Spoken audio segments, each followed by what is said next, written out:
Hello there. I'm going to share with you today my 7 tips for starting to write. People often ask me about writing tips, and one of the difficulties a lot of people have is knowing where to start.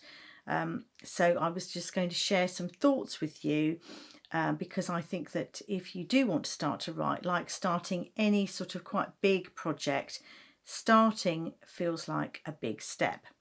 So how much should you plan your book? How much should you think about the story? Or is it better to plunge in? So my first tip is that, like a lot of things about writing, there actually aren't any easy right answers. There aren't any magical ways to do things where I can just tell you, do this.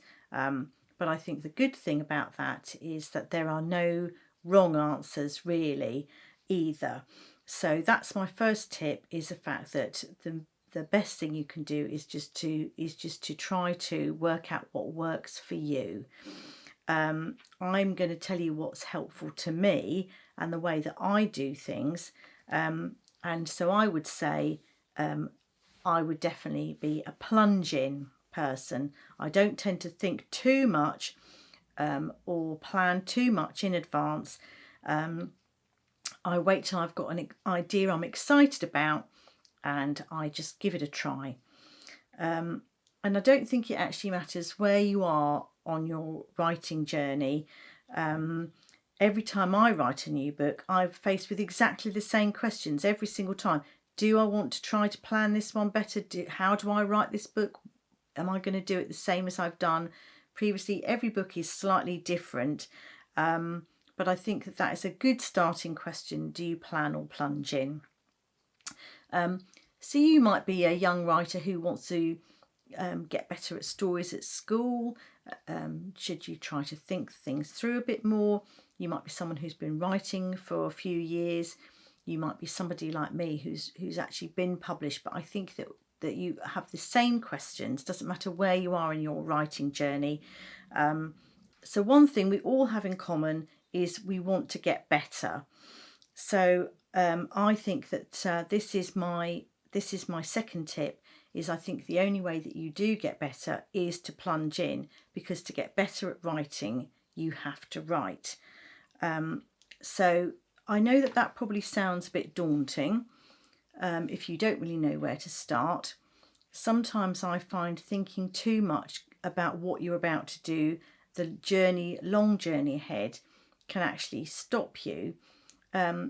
So one of the things that I do before I write a single word, or even to start to plan where I'm going to go with my story, is that I remind myself there are several stages to writing a novel, any kind of story. So that's my third tip, is to remind yourself there are several stages. And that reminds me that you don't have to do it all in one go. You don't have to know everything in advance.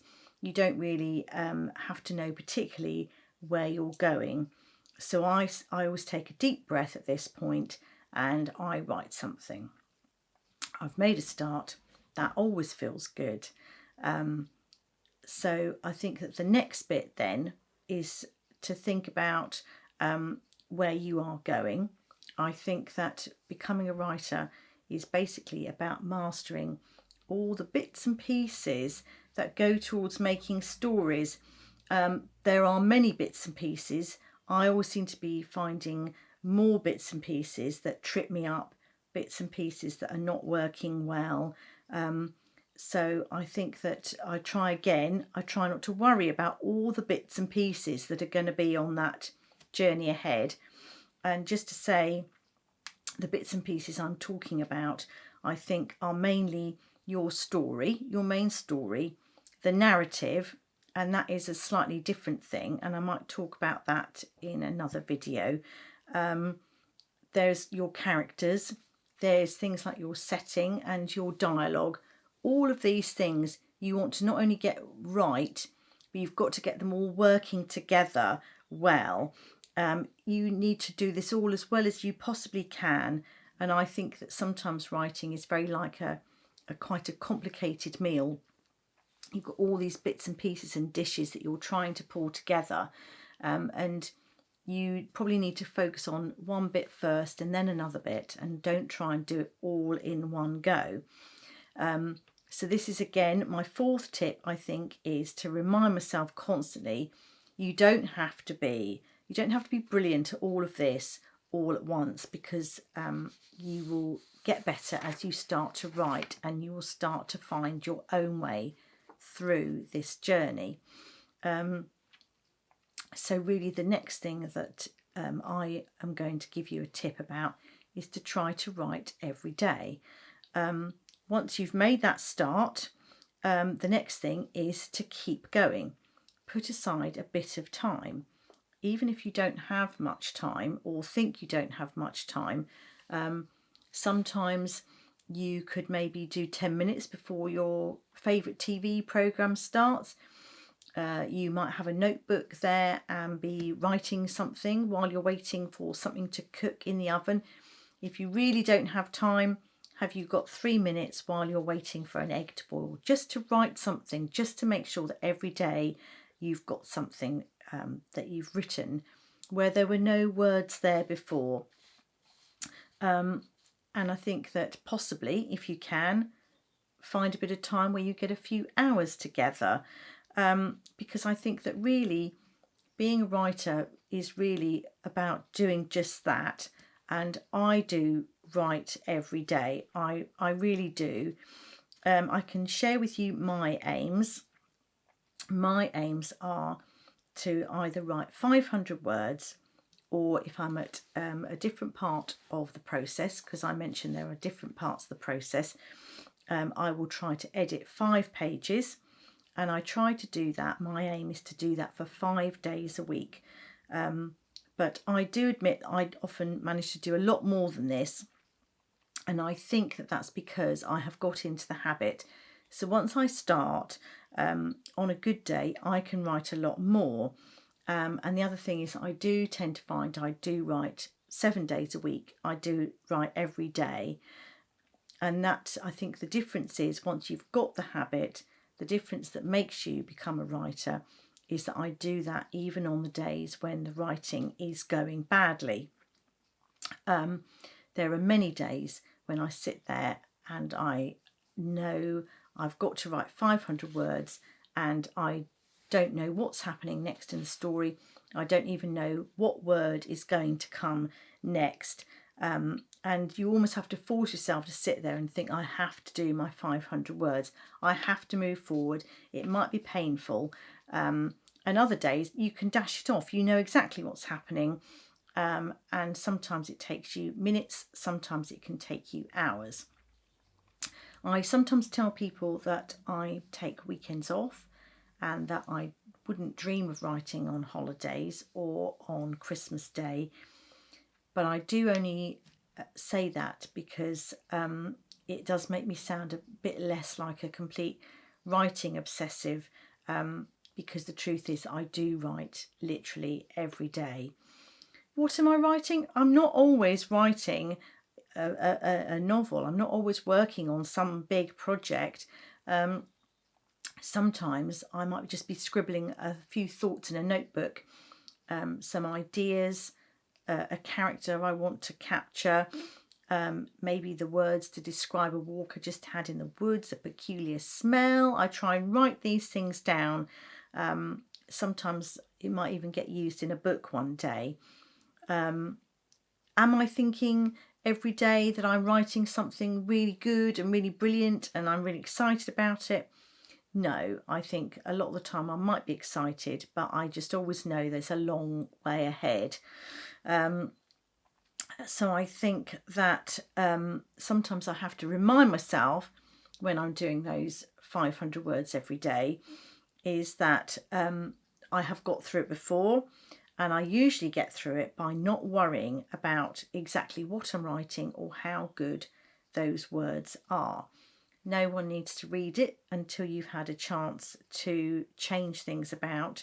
And the most important thing is to create words where there were no words before and to keep doing that, put those words down. So this is where I almost trick myself. So my next tip is to remember that there are many stages to writing. There is the creating, where you are writing those words, but there's also the editing. So the writing comes first, but many writers will admit all the clever bits where you polish it all up and it reads like something you really wish you'd written in the first place, and you can pretend that maybe that you did write it like that from the start. That's actually the editing. That's the second big part of the process, and this helps me to make that start, because it does give you permission to not have to write really well. So I'd have the writing habit, I make a start, and I keep going. So I would say that my next tip actually is that it really helps if you can stop yourself worrying about it. I feel that stopping yourself worrying helps me to keep going, and I try not to think about it. It's the keeping going I do at this stage. So start, take that plunge, start, plunge into the unknown. Don't worry about the journey particularly. Don't even worry about where you're going. Write something, and you are just writing. You are just going forward. You are getting the writing habit, because you know that at some future point you are allowed to change things and edit them. And I think the reason I say this is a really good tip for making yourself to start is the fact that it's almost impossible not to read what you've written, to go back and maybe read what you read yesterday. And this is where you do need to trick yourself, because sometimes if the writing was going well and you thought, oh, that felt really good, sometimes when you go back and read it, sometimes it can feel a little bit disappointing. And I think that sometimes this is where it's very easy not to keep moving forward, but actually to give up and think that wasn't as good as I thought it was going to be. So I think my tip is really prepare to be disappointed, which might sound a negative way, but all I'm telling you is what I find really helpful. So I find it helpful not to worry, because there is a second stage. You will get a second chance. You will have a chance to polish it all up and to make it sound and read as you would really like it to.